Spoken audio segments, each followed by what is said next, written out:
Bismillahirrahmanirrahim. Assalamualaikum warahmatullahi wabarakatuh. Alhamdulillahirabbil alamin wassalatu wassalamu ala Rasulillah wa ala alihi wa sahbihi wa man tabi'ahum bi ihsanin ila yaumiddin. Ayyuhal ikhwa wal akhwat, a'azzani Allah wa iyyakum ajma'in. Alhamdulillah, kita bersyukur kepada Allah atas segala nikmat yang masih terus Allah berikan kepada kita semua, ya. Dan kita juga berselawat kepada Nabi kita Muhammad SAW, ya. Semoga kita bisa istiqomah di atas petunjuk beliau hingga hari kiamat. Kita akan lanjutkan kembali kuliah Herban Nabawi kita, ya, dimana pada hari ini kita akan masuk pada herba yang berikutnya yang bisa kita jadikan atau kita konsumsi untuk membantu menjaga kesehatan kita, ya. Hari ini yaitu tentang cuka, ya, tentang cuka, ya. Rasulullah SAW bersabda, sebaik-baik lauk adalah cuka, ya. Hadis riwayat Muslim dan Imam Muslim dan Imam Ahmad. Dalam hadis lain, Nabi juga bersabda, ya Allah, berilah berkah pada cuka, karena cuka adalah lauk para nabi sebelumku. Hadis riwayat Ibnu Majah, ya, dalam Dhaif Al-Jami' nomor hadis 5973. Kemudian dalam hadis lain Nabi juga bersabda, setiap rumah yang ada cuka tidak bisa dibilang miskin. Hadis riwayat Imam Ahmad dalam kitab Sahih Al-Jami' hadis 5420. Ya. Maksudnya pasti ada lauk di dalamnya. Ya. Cuka, khususnya cuka apel, memiliki manfaat yang besar. Ia bisa mengurangi kadar lemak dalam darah. Jika dimakan bersama air dari salad ketika makan, bisa menghilangkan lemak. Hal ini disebabkan cuka sebenarnya adalah asam astik, sebuah unsur tengah-tengah di tubuh manusia yang berhubungan dengan protein, lemak, dan karbohidrat. Disebut acetoacetate, ya. Ya. Nah, mengonsumsi cuka, ya, secara teratur bersama makanan, selada atau 1 sendok makan diaduk dengan segelas air, apalagi cuka apel, dapat menjaga kadar lemak dalam tubuh serta mengurangi atau menghilangkan risiko arteriosklerosis. Dan ya, hal ini disebabkan cuka mengubah kelebihan lemak menjadi unsur tengah, ya, yang masuk pada pengolahan gizi. Diriwayatkan pula bahwa Rasulullah mengonsumsi cuka dengan minyak pada tahun Ramadah, ya, yaitu tahun tidak makan daging, hingga setelah fakir miskin kaum muslimin mampu membeli makanan. Nah, cuka apel adalah sebaik-baik cuka, karena selain mengandung asam astik yang menjadi unsur utama, cuka apel juga mengandung asam organik yang diperlukan oleh tubuh dalam pengolahan gizi. Ditambah mineral lainnya yang diperlukan oleh tubuh. Dalam kitab pengobatan herbal At-Tib Asy-Sya'bi karya Dr. Jarvis diungkapkan bahwa cuka dapat membersihkan lambung dari kuman. Selain itu, cuka juga menyembuhkan infeksi di ginjal dan saluran kencing, karena disebutkan di buku tersebut bahwa cuka dapat menghilangkan nanah yang ada pada air kencing. Disebutkan juga bahwa cuka dapat digunakan untuk menyembuhkan obesitas dengan cara mengonsumsi 2 sendok cuka dan air yang cukup setiap hari. Selain itu, juga disebutkan bahwa cuka dapat menyembuhkan sakit kepala kronis. Caranya, campurkan cuka dengan air dengan perbandingan 1:3, 1 bagian cuka dan dengan 3 bagian air, lalu kompreskan. Dr. Jarvis juga menyebut bahwa cuka dapat digunakan untuk mengobati sakit tenggorokan dan zur dengan cara dikumurkan. Dosisnya 1 sendok cuka yaitu 6% dicampur air 1 gelas besar. Ikhwanul akhwat yang dimuliakan oleh Allah Subhanahu wa taala. Inilah diantara manfaat atau kegunaan khasiat daripada cuka. Dan cuka terbaik adalah cuka apel, ya. Bukan cuka yang dipakai makan bakso, itu kurang bagus, ya. Yang masih kita temukan di warung-warung bakso, di warung-warung makanan, soto dan sebagainya, ya. Cuka botol itu kurang baik. Kalau mau konsumsi adalah cuka apel, ya. Nah, cuka ini adalah kesukaan Nabi, ya. Nabi sangat suka dengan lauk yang namanya cuka apel. Dan dahulu, ya, Nabi, ya, menganggap sebaik-baik lauk adalah cuka. Bahkan Umar bin Khattab radhiyallahu an ketika masa paceklik, masa krisis ekonomi saat beliau menjadi khalifah, itu memang pernah tidak makan kecuali dengan minyak dan cuka saja yang dicampur, ya, dan itu sudah mencukupi untuk nutrisi tubuh beliau saat itu, ya. Tidak makan daging, cuma cukup dengan cuka dan minyak, ya.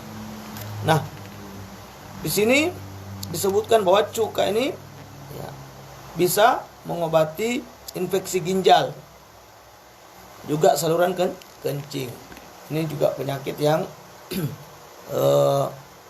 banyak terjadi pada kita hari ini, yaitu gangguan pada ginjal dan saluran kencing, khususnya pada yang sudah berumur di atas 50-an, ya. Nah, ini bisa dijadikan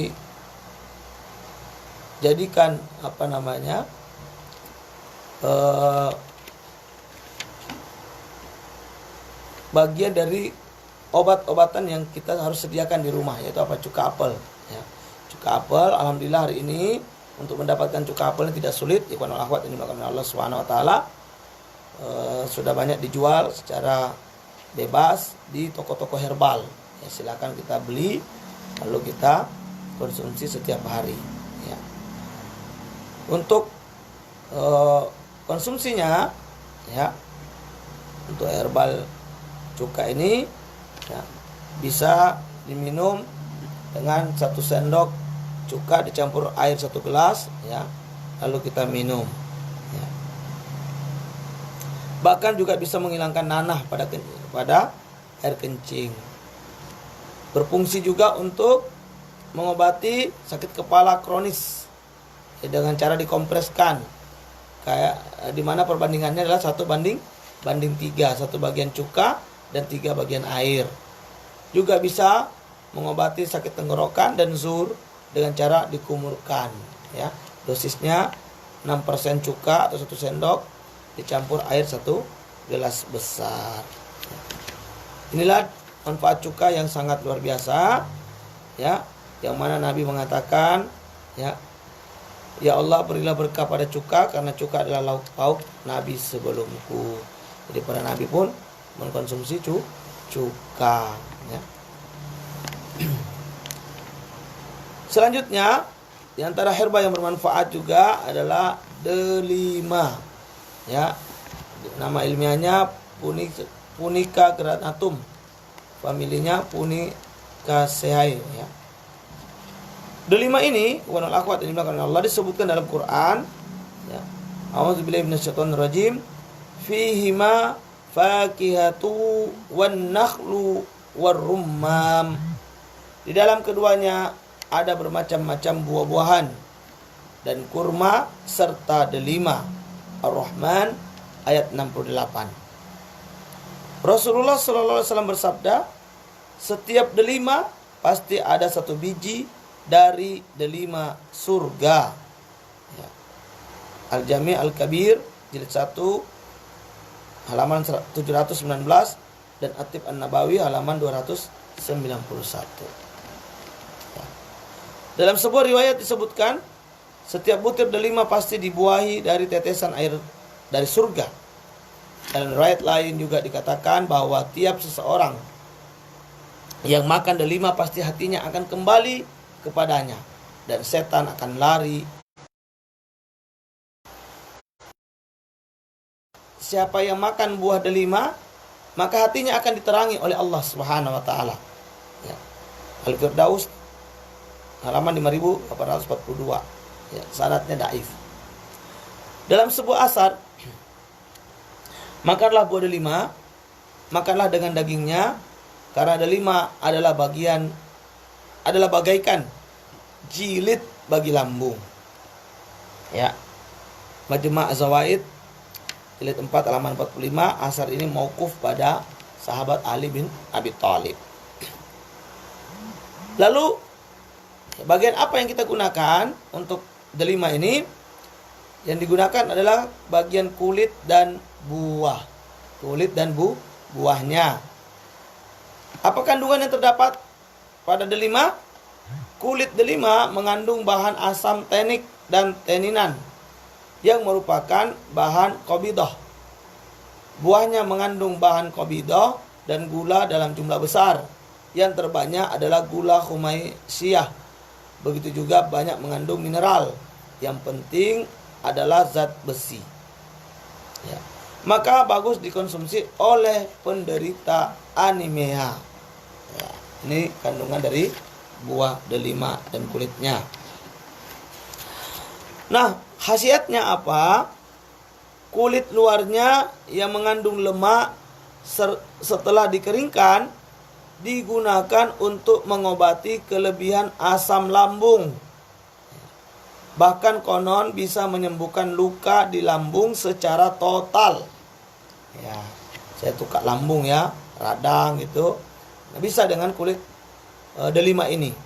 Ya, dikeringkan dulu ya, lalu kemudian konsumsi. Bisa dihaluskan ya, atau bisa direbus ya. Nah, begitu juga kulit delima yang sudah dikeringkan tadi bisa dijadikan obat untuk luka pada usus 12 jari.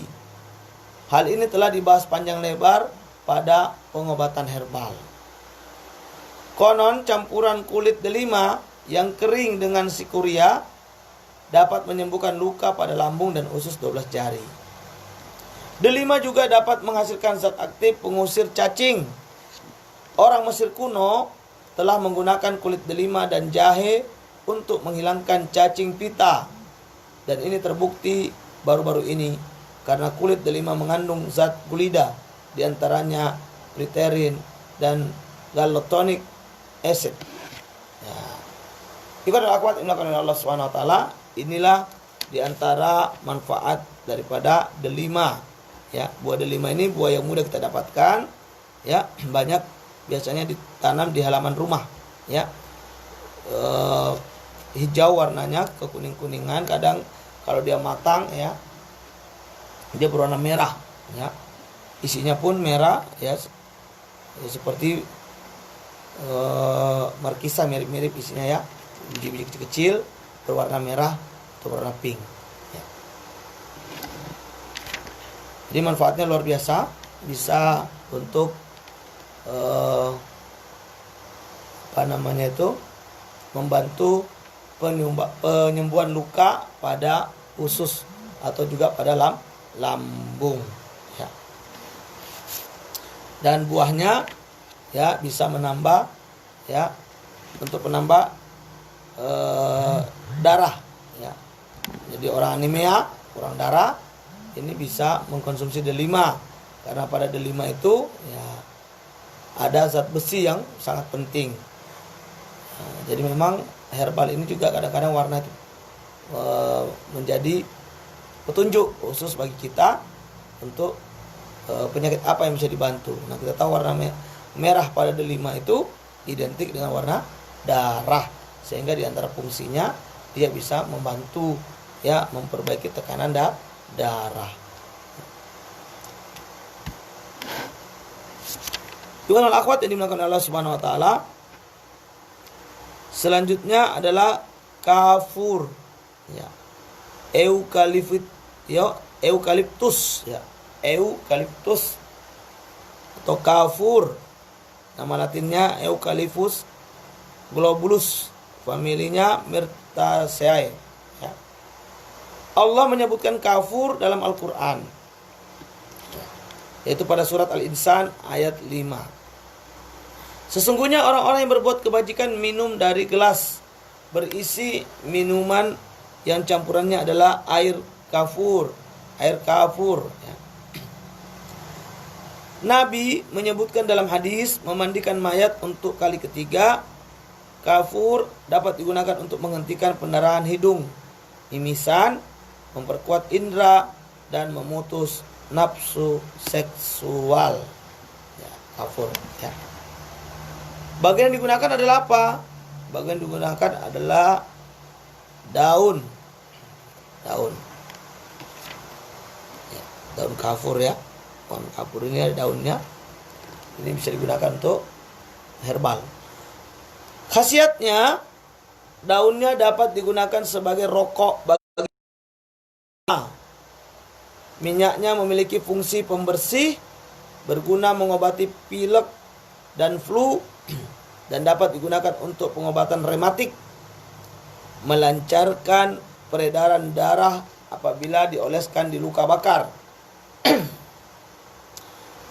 Ia juga dapat mencegah nanah dan mengobati infeksi gusi. Air rendamannya dapat melancarkan pencernaan dan mengobati demam terputus. Masya Allah, luar biasa ya manfaat dari kafur ini ya. Namanya. Nah ini kafur itu gambarnya seperti ini teman-teman. Bisa lihat sini. Nah yang ini. Nah ini ya. Ini kafur.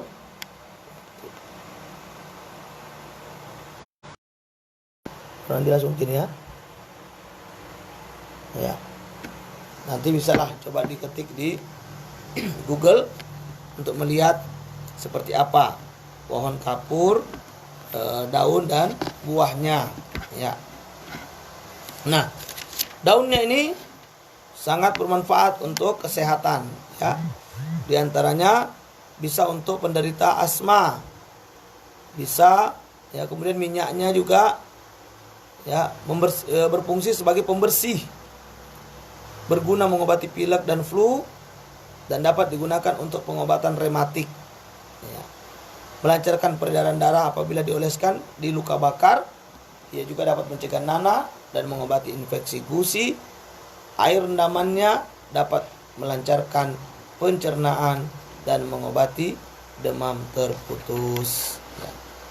Mudah-mudahan ini bisa kita dapat ya, bisa kita coba nih ya, untuk membantu ya kasus-kasus yang ada seperti pilek dan flu ataupun rematik ya. Juga untuk mencegah nanah, mengobati infeksi gusi ya, Masya Allah ya manfaatnya. Baik ikhwan wal akhwat ini makan Allah, itulah manfaat kafur ya. Kafur. Selanjutnya gahru ya. Al-ud ya. Nama latinnya Aloxylon agallosum ya. Familinya agallos ya. Nah, garu ini diriwayatkan bahwa Rasulullah mengasapi bajunya dengan alwah, yaitu pohon dari famili Mazruyoneae dan Alangoneae yang memiliki batang gahru bersama kafur ya. Hadis riwayat Muslim dan Nasa'i. Gahru yang terbaik adalah yang berwarna berwarna biru. Gahru jenis ini dapat memperkuat jantung dan indera. Gahru India ada dua macam. Yang satu digunakan dalam pembuatan obat dan yang kedua digunakan untuk wewangian. Rasulullah berkata, hendaklah kalian gunakan gahru India ini karena mengandung 7 obat. Hadis riwayat Bukhari. Insyaallah Garu ini ya memiliki 7 obat kata Nabi. Itu garu India ya.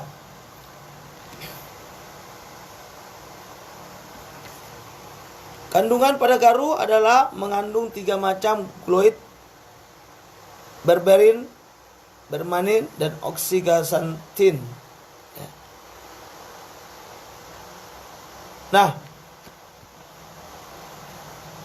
pengobatan dengan garu masih memerlukan penelitian untuk mengetahui 7 penyakit yang disebutkan dalam hadis Rasulullah.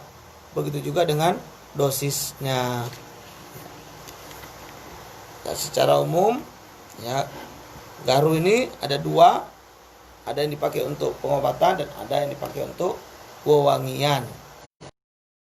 Penelitian terkait dengan garu ini masih perlu terus dilakukan karena masih sedikitnya informasi yang didapatkan dalam dunia kesehatan tentang apa yang disebutkan Nabi pada hadis riwayat Bukhari ini, yaitu hendaklah kalian gunakan garu India ini karena mengandung 7 obat. 7 obat berarti penyakit-penyakitnya ada 7 dan bisa diobati dengan garu itu. Namun sekali lagi masih perlu penelitian yang berkesinambungan ya, supaya betul-betul bisa dilihat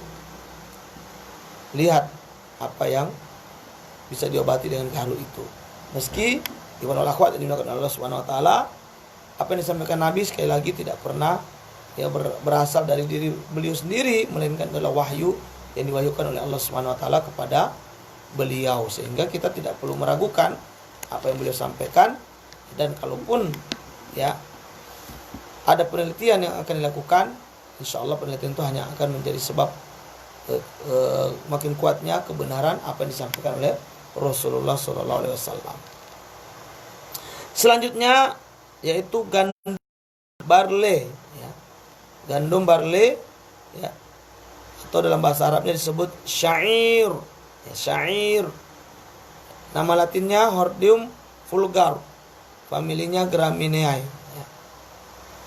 Aisyah radhiyallahu anha meriwayatkan jika salah satu dari istri Nabi sakit, beliau memerintahkan untuk membuat bubur dari syair untuk mereka.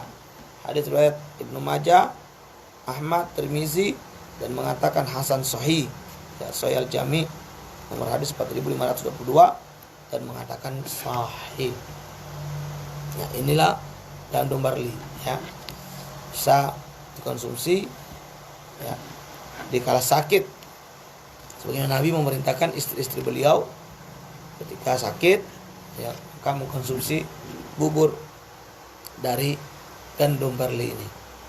Bagian digunakan adalah biji. Kandungannya mengandung enzim pencerna, di samping juga vitamin A dan B1. Adapun manfaat khasiat dari gandum barley ini, air rendaman dan rebusannya berkhasiat memperlancar buang air kecil serta bermanfaat bagi sistem ginjal dan kandung kemih. Air rebusannya yang masih hangat bermanfaat untuk mengobati batuk, rasa kasar di tenggorokan, membersihkan lambung, dan menghilangkan haus. Masya Allah ya. Ini diantara fungsi atau khasiat dari gandum barley ya, atau syair ya. Intinya syair ini baik untuk dikonsumsi di saat sakit ya. Walau alam apakah ini yang kemudian dibuat menjadi tepung talbina itu yang beredar, tepung talbina yang di situ fungsinya salah satunya adalah untuk kasus-kasus penyakit lambung ya, juga untuk jantung ya. Nah, ini dari gandum juga ya. Sangat baik dibuat bubur untuk dikonsumsi bagi orang sakit ya.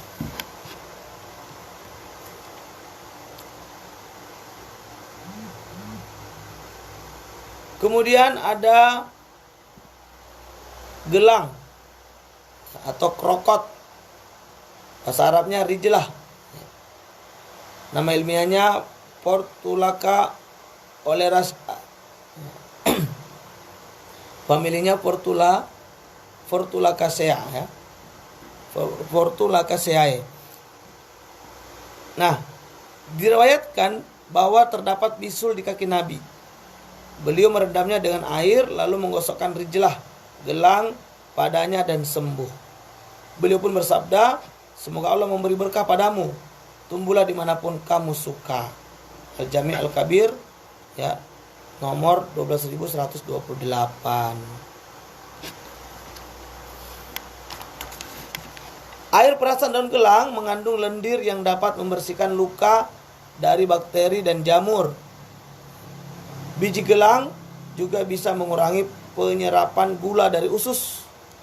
Selain itu, herbal ini bisa juga digunakan untuk menurunkan berat badan atau digunakan sebagai pengganti obat Glycofex bagi penderita diabetes.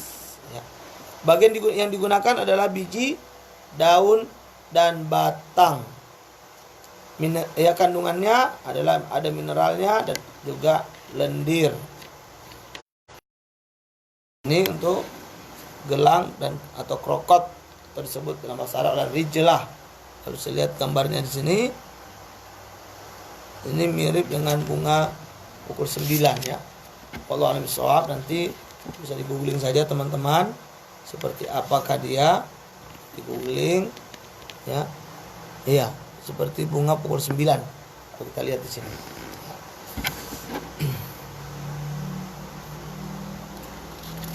Nah, insyaallah manfaatnya cukup bagus ya.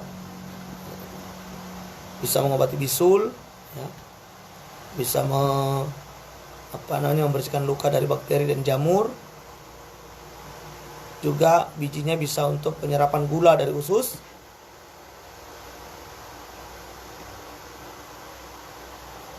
Selain itu, herbal ini juga berfungsi untuk digunakan menurunkan berat badan. Nah, yang mengalami obesitas, ya, ingin diet, bisa dengan herbal ini. Juga bisa digunakan sebagai pengganti obat Glycofex bagi penderita diabetes. Ya. Boleh ambil bijinya, boleh daunnya, juga boleh batangnya.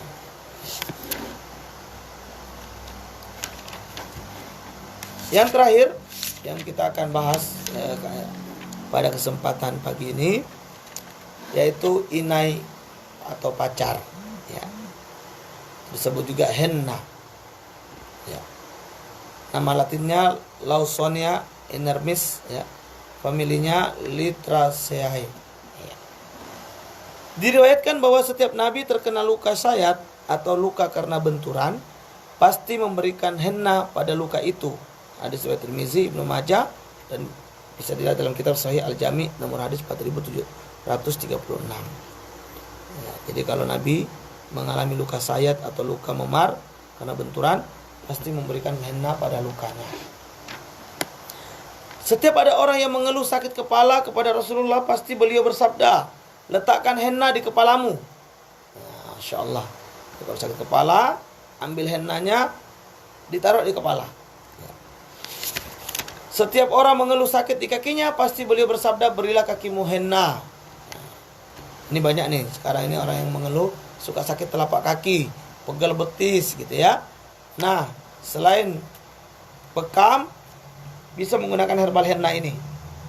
Ya, inai atau pacar ini ya. Dibalurkan di kaki.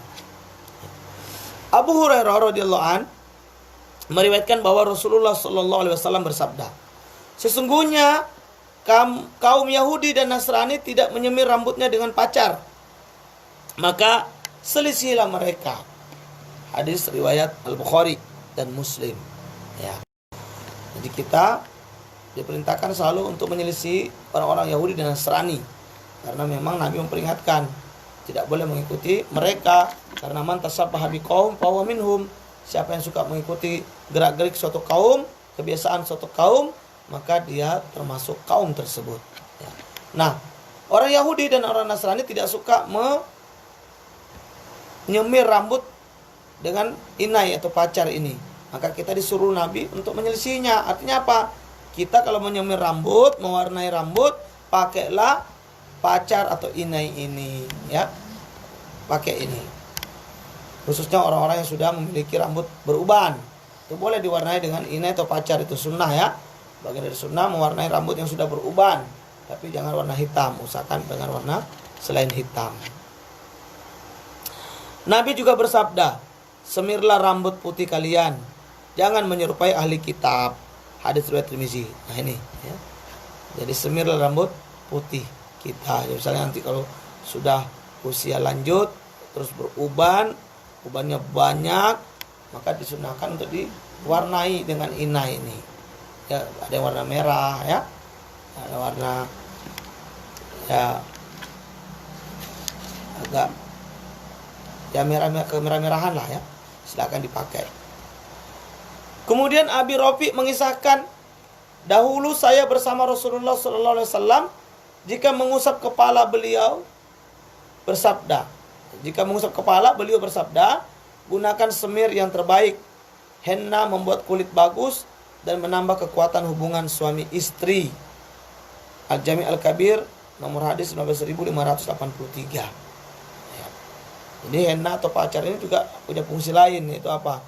Memperbagus kulit dan menambah kekuatan hubungan suami istri. Berarti untuk vitalitas juga bagus ya.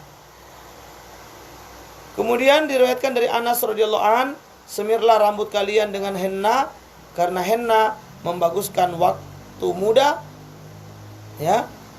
Kemudian kecantikan dan kekuatan hubungan suami istri. Daif Al-Jami' 228.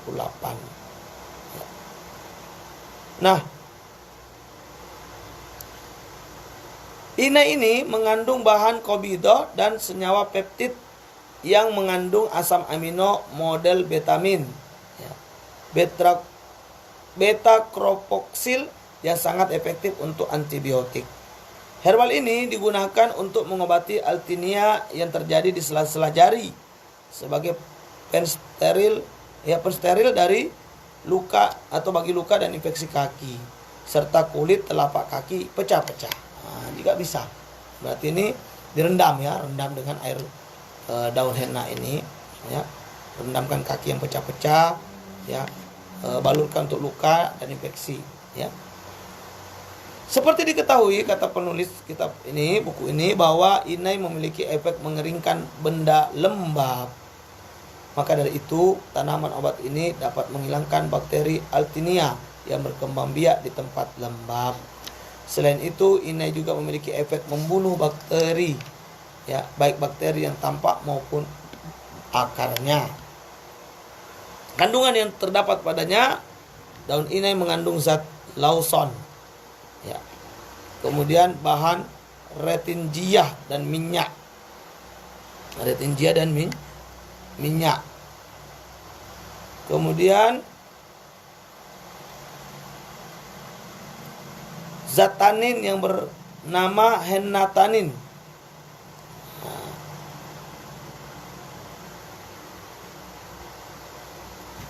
Nah, yang keempat, minyak asiri model alfa, beta, dan union. Ini diantara kandungan dari daun henna atau inai atau pacar. Ya. Soalnya kaum perempuan banyak tahu ini, ya, tentang inai pacar ini karena memang dipakai untuk kosmetik juga, ya. Dan di Aceh banyak, ya, bisa dipakai ya, di Arab untuk pengobatan. Nah, ibadah lakukan yang dilakukan Allah Subhanahu wa taala. Inilah diantara herbal-herbal yang bermanfaat untuk kesehatan yang bisa kita kaji pada pagi hari ini ya. Mudah-mudahan bermanfaat ya dan menjadi tambahan wawasan keilmuan kita dan referensi herbal-herbal yang bisa kita gunakan untuk mengobati sakit kita ya, atau sakit keluarga kita ataupun sakit saudara-saudara handai tolan kita ya. Kita insya Allah kita akan lanjut lagi pada esok hari ya. Mohon maaf kita akan lanjut pada hari Sabtu karena untuk esok kebetulan kami ada kuliah online juga ya. Jadi kita libur satu hari dan kita akan lanjut pada hari Sabtu insyaallah taala. Hadanallahu wa iyyakum ajma'in. Subhanakallahumma wa bihamdik, asyhadu an la ilaha illa anta, astaghfiruka wa atubu ilaik. Billahi taufiq wal hidayah. Wassalamualaikum warahmatullahi wabarakatuh.